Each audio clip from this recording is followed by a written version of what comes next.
मैंने आपको बताया ना, जांच करा रहे हो, जांच में 80 लाख रुपए बरामद हो रहे हैं, ये तो बताओ ना। 80 लाख रुपए तो 80 लाख का तो मामला ही नहीं है भाई ये। 80 लाख का मामला होता तो 80 लाख रुपए तो देश यहाँ का, ये भाजपा का एक छोटे से छोटा छोटा पार्षद भी होता ना, वो 80 लाख रुपए निकाल के देता है, मामला खत्म हो जाता भाई। 80 लाख का मामला नहीं है ये, कहीं 100 करोड़ का मामला है, ये भाजपा का मामला है। कहीं 100 करोड़ से नीचे के मामले में तो भाजपा हाथ ही नहीं डालती। लेकिन इसमें बीजेपी को आप बार बार कह रहे हैं ये ट्रस्ट का मामला है, राम मंदिर का मामला है, योगी आदित्यनाथ जी मुख्यमंत्री हैं, वो कार्रवाई कर रहे हैं। ट्रस्ट का मामला तब तक होता जब तक इसके अंदर जो निर्मोही अखाड़ा इन्वॉल्व होता, जिसके अंदर जो स्वामी जी के स्टेटमेंट देने के बाद जब कोर्ट ने इन तथ्यों को सही माना और राम मंदिर निर्माण के बारे में उन्होंने ये बोला कि राम मंदिर का निर्माण होना चाहिए, कोर्ट का डिसीजन जिनके बिहाफ पे आया, वो लोग अगर इस ट्रस्ट का पार्ट होते, क्योंकि वो लोग थे जिन्होंने सचमुच में राम भगवान के लिए लड़ाई लड़ी, राम मंदिर के लिए लड़ाई लड़ी, राम मंदिर बनाने तक उन्होंने जी जान लगा करके हर तरीके से, चाहे किसी की भी सरकार रही हो, चाहे अखिलेश यादव की रही हो, मुलायम सिंह यादव की रही हो, कांग्रेस की सरकार रही, किसी की भी सरकार रही हो, सबके सामने वो डटकर खड़े रहे।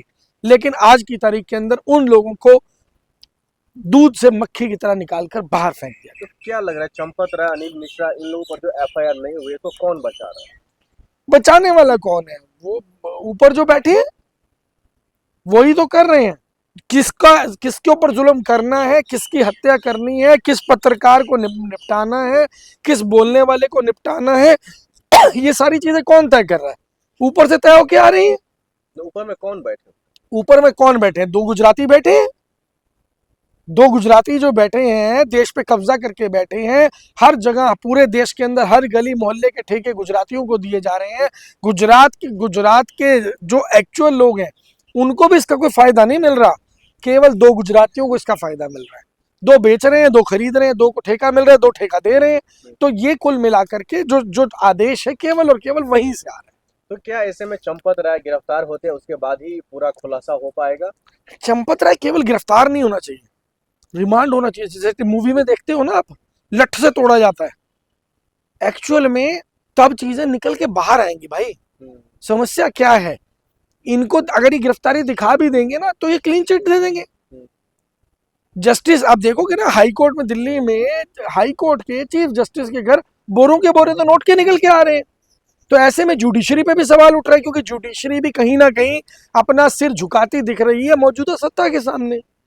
लेकिन उत्तर प्रदेश के जो केशव प्रसाद मौर्य जी हैं, वो कह रहे हैं चंपत राय जी को जो है राम भक्त से तुलना करते, वो कह रहे हैं जो ये लोग अगर नहीं इसमें पढ़ते तो जो है सच्चाई सामने नहीं आता, चंपत राय जी के ही वजह से सच्चाई सामने आ रही है और कार्रवाई हो रही है। देखिए, ये तो ऐसा होता है कि अपने ही कार्यकाल में जो घोटाला किया गया उसको उजागर करा लो और उसकी जांच भी करा लो, क्योंकि अब प्रॉब्लम क्या है, अब भाजपा की सरकार ढहती दिख रही है। कोई और सरकार आएगी तो जांच होगी तो टांगे जाएंगे।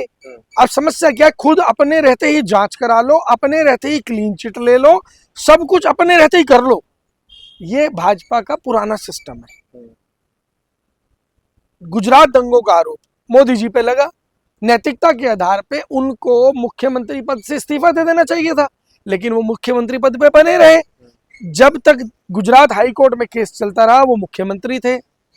प्रधानमंत्री के पद पे आए तो कोर्ट, सुप्रीम कोर्ट में चल रहा था केस, तो भाई हाई कोर्ट से भी क्लीन चिट मिल गई थी और सुप्रीम कोर्ट से भी क्लीन चिट मिल गई थी।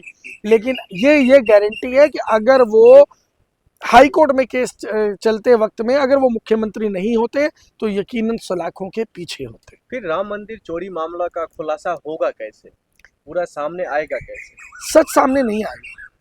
ये बड़े कमीने लोग हैं, बहुत कमीने लोग हैं। ये लोग भगवान को भगवान नहीं समझते, ये राम को सिर्फ एक पत्थर की मूर्ति समझते हैं। इनके अंदर सचमुच में भगवान राम के लिए श्रद्धा नहीं है। ये राम को ठगने वाले लोग हैं, राम के भक्तों को ठगने वाले लोग हैं, राम के भक्तों के सिर कुचल कर आगे बढ़ने वाले लोग हैं। इनको केवल अपनी सत्ता और अपनी कुर्सी प्यारी है, इनको भगवान राम प्यारे नहीं है, भगवान राम के भक्त प्यारे नहीं है। गुजरात में जो दंगे हुए जिसके अंदर राम भक्त मरे थे, आज भी मैं कहता हूं अगर आप जांच करवाएंगे तो जिन लोगों को सजा होनी चाहिए थी वो आज देश की सत्ता पे विराजमान है।